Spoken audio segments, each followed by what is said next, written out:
What's up mga kasuki? Magandang araw na naman muli sa ating lahat. Kaya naman huwag nating kalimutan magpasalamat. Thank you Lord. Naisipan ko nga maglaba ngayon ng aming mga kumot. Hindi ko na nga kasi maalala kung kailan ako huling naglaba. Hindi nga ako palaging naglalaba ng aming mga kumot. Pero dahil masakit na sa ilong ang amoy, kaya naman napilitan na ako maglaba. Kapag ako nga naglaba ng mga kumot ay kailangan ko umpisahan ito ng maaga dahil kailangan matuyo kaagad ito ng hapon dahil pagdating ng gabi ay wala nga kaming gagamitin. Dito nga sa bahay ay tag-iisa lang kami ng kumot kaya naman pagkalaban ng kumot kailangan gamit agad pagdating ng gabi, wala nga kasi kami pampalit.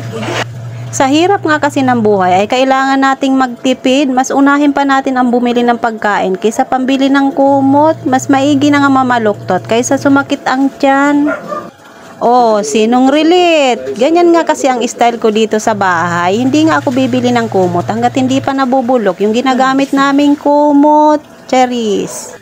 Sa dami nga ng gawain dito sa bahay, ito talaga ang pinakaayaw kong maglaba. Paghugasin mo na nga lang ako ng plato, wag lang maglaba.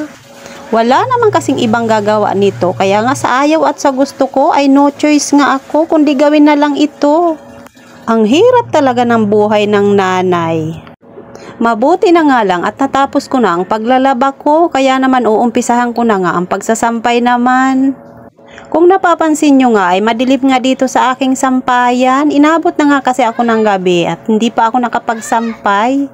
Paano ba naman kasi inuuna ko pa ang pagre-reels at pakipagmarites? Chismosa ka talaga. Dito nga pala ako nagsasampay sa taas ng bahay namin. At dahil nga hindi ko na isampay ng maaga kaya naman hindi natuyo. Kaya alam nyo na kung anong mangyayari. Matuto ka ngayon magmaluktot at siyempre magtiis ka sa lamig. Ganyan talaga ang nangyayari pag tinatamad ka maglaba at mahilig ka makipagmarites, cherries. Bukod nga sa pagiging marites ko ay mahilig pa ako magsalita ng cherries. Sigurado ako ngayon ay dadami pa ang aking mga basher. Kung bakit ba naman kasi galit na galit kayo kay Charis? Wag nga kayong ano dyan, ako lang to.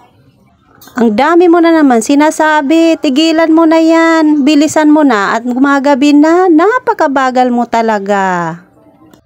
Kaunti nga lang yung nilabahan ko pero ang tagal ko pang makatapos. Ganyan talaga kapag mababagal kumilos. Ugali ko nga kasi pag ako nagsasampay ay talagang inaayos ko pa ng mabuti. Ayaw ko nga kasi ng may mga gusot-gusot. Napakasarap nga kasi sa pakiramdam pag ang iyong nilabahan ay nakita mo na maganda ang pagkakasampay. Ang ugali ko nga kasi ay pagkatapos ko magsampay ay tinititigan ko pa nga ito. Nawawala nga kasi ang pagod ko kapag nakikita ko ang aking nilabahan na nakasampay na. Feeling ko nga kasi ay wala na akong gagawin. Kayo ba mga kasuki, ganito rin ba kayo pagkatapos nyo maglaba? O baka naman ako lang ang ganito, ay naku iba na yan, baka papunta ka na sa mental niyan. Kaya naman mga kasuki, kung ayaw nyo mapunta sa mental ay huwag nyo masyadong tinititigan ng iyong mga sinampay. Charis lang. Ganyan talaga ang nangyayari kapag marami kang gawain at pagod ka na, hindi mo pa natatapos. Hanggang sa muli mga kasuki.